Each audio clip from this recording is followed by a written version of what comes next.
Want to speak real Italian from your first lesson? Sign up for your free lifetime account at ItalianPod101.com. Hello everyone, welcome back to ItalianPod101.com. My name is Daisy. Mi chiamo Daisy. And in this video we're going to talk about what happens in Italy in July. Luglio in Italia. Luglio in Italia. You may have some problems pronouncing it, but July is called Luglio. Luglio. Also, there's a famous song that goes like Luglio col bene che ti voglio. So, July with all the love I have for you. It's not really a sentence that you would use every day, but it's also a nice one to remember and to practice saying Luglio and the L sound in general. Luglio col bene che ti voglio.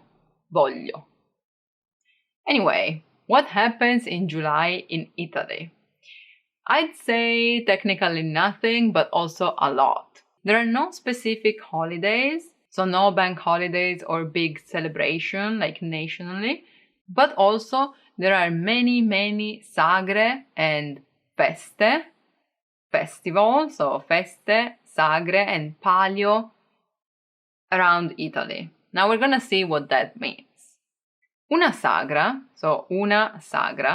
it's actually like a fair or a festival, but it's something that happens every year in order to celebrate a saint or an event. So it's actually about products a lot in Italy. For example, there is La Sagra del Tartufo. La Sagra del Tartufo. Truffles festival, but it's not really like a festival. It's just like really a celebration of the product itself, and everyone goes there to taste, buy, experience it. It's in Abruzzo. In Terracina, there is La Sagra del Pesce, the fish one, but also many Feste del Vino, wines festivals. It's because July in Italy gifts us with good weather. Okay, sometimes there are storms, but in general it's really hot and sunny, so it's easy and really pleasant to stay outside. Now, another interesting one is La Cipolla Rossa di Tropea. La Cipolla Rossa di Tropea.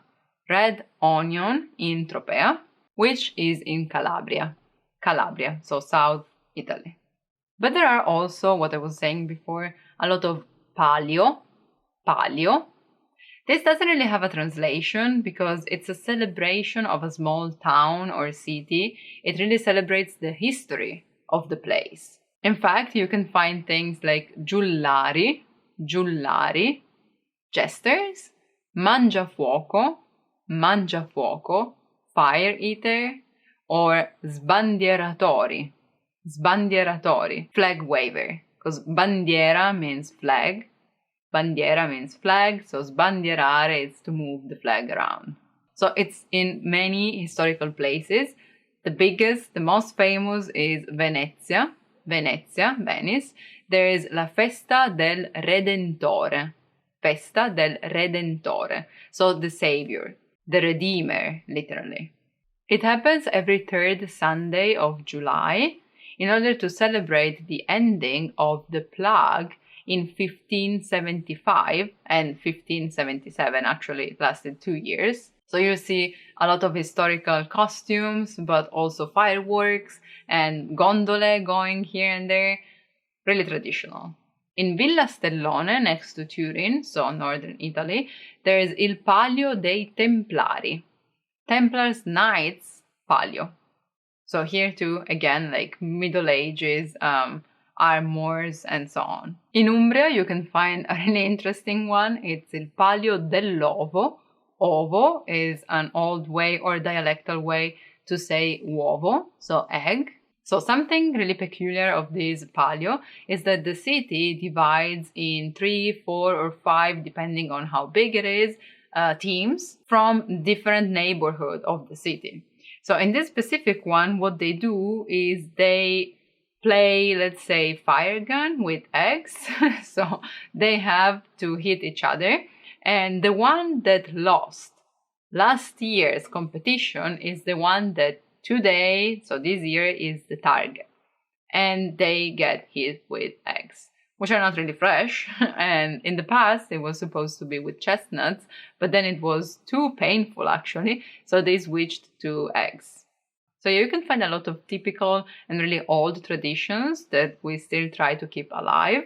But also you can find, let's say, proper festivals.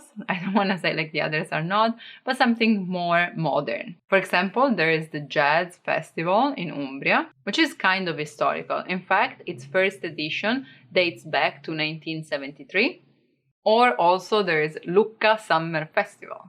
Lucca Summer Festival in Tuscany. It's about music with many artists coming from all over Italy, I'd say. And Lucca is a really nice setup because it's really historical. There are walls, like the real old ones. And yeah, it's really enjoyable in July. Of course, we also have to mention that July is a really, really nice month to go on holiday in Italy. Not most people go in July, but in August because the agencies and the companies just close in August. But if you're lucky, you can ask to have some holidays before, or maybe you can just take turns with your colleagues. And if you go around in July, I'd say that it's not so crowded as it would be in August. Not to mention that July is like the hottest month of the year. Close to August actually, because the maximum is like 29 and minimum 20-ish. But in August you find more storms because I don't know why, but the wind is just more present in Italy, while July is really nice for the sea. Just remember that in Italy, in July, schools are closed, so you will find a lot of kids and students around. For the reason I just said, so the weather not being stormy, July is the perfect month to go visit islands. For example, the small ones like Capri and Ischia, or Isole Eolie or Tremiti, which I recommend to look up if you don't know. When it's too hot in July, I mean in summer in general, but in July for sure, you can find granite, shaved ice, and of course ice cream, gelato, everywhere, and watermelons, angurie, which are really popular because, as I just said, it's really hot and you have to restore liquids somehow and water, right?